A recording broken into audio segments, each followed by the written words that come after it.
The two main characters in The Go Away Bird are Ashley Bolt and Clementine Habimana. Clementine is a 10-year-old Rwandan girl. She's living in Rwanda at the time of the genocide in 1994.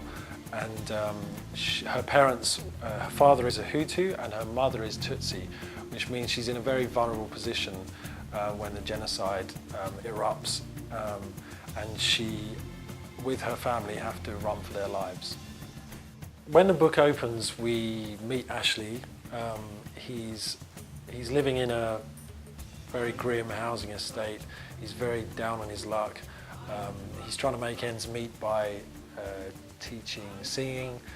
His self-esteem is pretty much at a low point, and we realise pretty quickly that to deal with his stresses, he actually cuts himself. And as the book progresses, we find out more about the reasons behind his self-harming. Though I have a lot of sympathy for Ashley, but it's pointing out the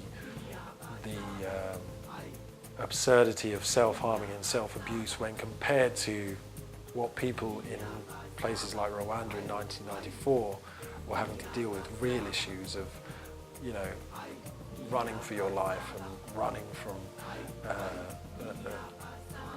running from machete-wielding people. You know, that's a real problem, as opposed to the ones that we invent for ourselves because internally, because we don't have any real external threats in this country. Since researching the book, I've probably become more knowledgeable about Rwandan politics than I am about English politics, but I still find it all confusing, as Clementine does, and that's why it had to be a child as the protagonist in Rwanda, because I think it's really important to point out the absurdities of the adult world, which a child's point of view can do very well. When I told people I was going to Rwanda recently to do some voluntary work, many people had a kind of dubious reaction, as if it was still an unsafe place to go to. In fact, Rwanda has moved on leaps and bounds in the last 15 years. I found the people there very gentle, and I found people from Hutu backgrounds and Tutsi backgrounds being friends and neighbours again.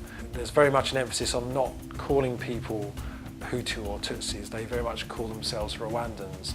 There are elements of autobiography in the book. Obviously, Ashley is a singer of sorts, as I am.